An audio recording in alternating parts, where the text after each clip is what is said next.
Bonjour les amis, comment allez-vous avec ce temps, on va dire, magnifique, mais très très chaud. Je sais pas si vous aussi, vous avez la canicule comme nous, mais je pense que c'est partout en France. Alors, du coup, j'ai été faire un petit tour à l'étang ce matin. Et bah, l'étang limite les dégâts, on va dire. Il a perdu euh, 10 cm d'eau. Ça fait une semaine où il fait 36, voire 38 degrés ici dans l'est de la France. Donc bah, l'étang s'en sort bien. Mais bah, j'ai des algues vertes filandreuses. C'est la première année sur l'étang où j'en ai. Donc bon, je m'en sors pas trop mal, on va dire, parce que je pense qu'il y a des étangs qui souffrent plus que le mien. Donc je suis content. L'activité des poissons, bah, de ce fait, bah, là je vois il est, on va dire, 7h15 du matin. J'étais balader ma chienne à la fraîche. Ah Fifi. Parce que bon après je la sors plus, hein, vu les fortes chaleurs qu'on a partout en France. Donc voilà, j'en ai profité pour venir à l'étang pour vous montrer comment il est. Donc, comme je disais, ben, je m'en sors pas trop mal. Je vois, bon, et là j'ai beaucoup d'algues vertes, hein, comme je viens de le dire. Et je vois que les poissons, ben, sont en activité. J'ai vu les carpes sauter. J'ai vu une chasse là tout à l'heure. Donc, bon, on a l'air de pas trop souffrir. La végétation, heureusement que bah, tout le bord j'ai laissé. Là, on voit les zones qui poussent, qui sont là. Je pense que je vais en laisser un là. Voilà, j'ai aussi fait une connerie, je les ai coupés. Mais je pense que je vais en laisser un ou deux pour garder la fraîcheur et de l'ombre autour de l'étang. Bah, ouais, je pensais bien faire, mais voilà, je pense que faut laisser de l'ombre et des arbres autour de l'étang pour qu'il y ait de l'ombrage sur l'eau pour éviter l'évaporation et puis que les poissons souffrent de trop. Donc comme vous voyez là aussi j'avais coupé tous les zones. Je crois que je vais en laisser. Je vais en laisser 2-3. Je pense au moins ici et, un ici. Voilà. Donc vous voyez là j'ai laissé vraiment la végétation sur le bord de l'étang s'est développée. Donc pour les batraciens, pour les insectes et tout, et puis ça donne des insectes qui tombent dans l'eau pour les poissons. Puis ça fait des caches. Hein. Voilà. Regardez, là, je pense qu'il y a un chevreuil à mes pieds qui a dû venir se coucher parce que comme un tapis, une couche. Donc voilà ce qu'on peut dire de l'étang. Bon, l'herbe, elle a poussé. Il va falloir que je remette un coup de tonte. Je pensais pas. Je pensais vraiment que ça allait, qu'elle allait un peu cramer.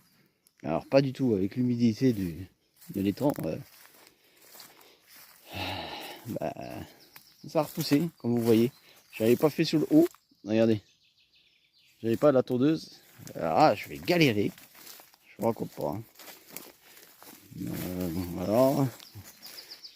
On arrive là au coin du pique-nique. Donc vous voyez, ça a poussé. Je vais vous montrer un autre truc que j'ai fait. Ah, voilà. La cabane, la porte a été posée. Comme on l'avait dit. J'avais dit que j'allais aménager tout doucement la cabane. Bon voilà, c'est une porte assez basique. Hein.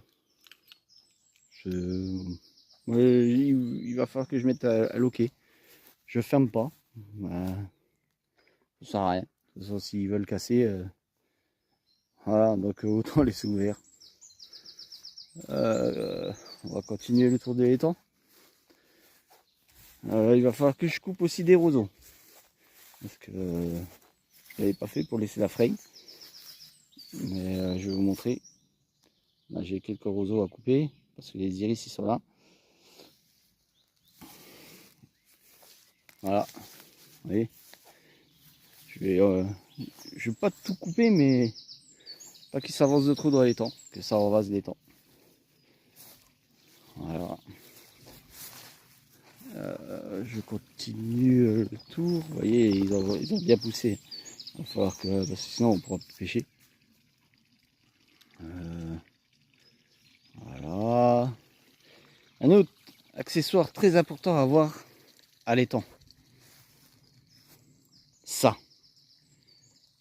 Pour éviter tout problème, pour couper les roseaux, pour couper, pour aller chercher quelque chose sur l'eau.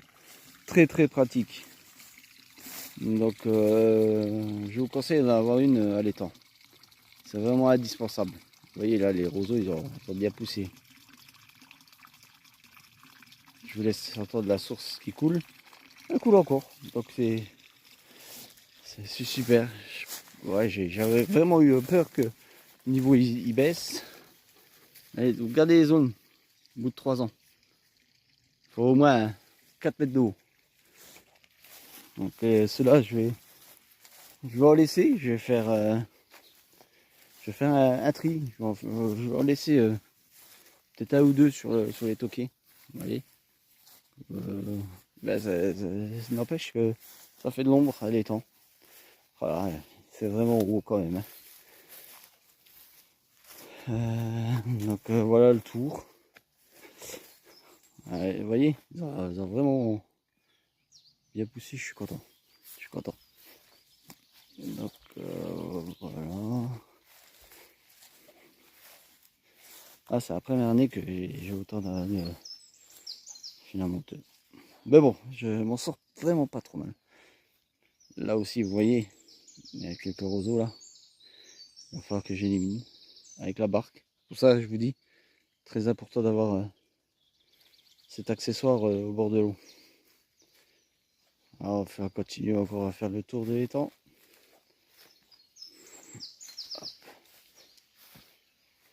Voilà. Regardez là.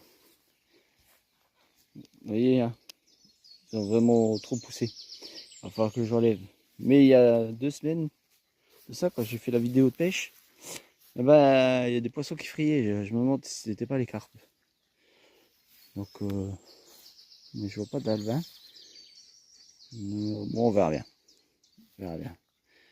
Donc, ouf, oui, ouf, de soulagement. Je m'attendais à ce qu'il soit vraiment, vraiment plus bas que ça. Mais bon, alors je m'en sors vraiment, vraiment bien.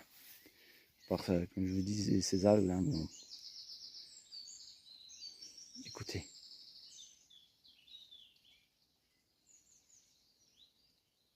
C'est vraiment paisible.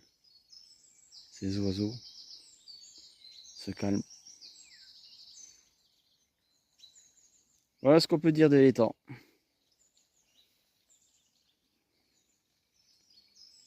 Donc n'hésitez pas à vous abonner.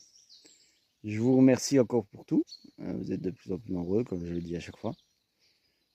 Donc partagez avec moi si vous avez un étang, si vous avez des problèmes ou quoi que ce soit. On essaiera d'échanger et de trouver une solution ensemble. Voilà. Bah, je vous dis à bientôt. Et merci encore pour tout. Allez, ciao ciao.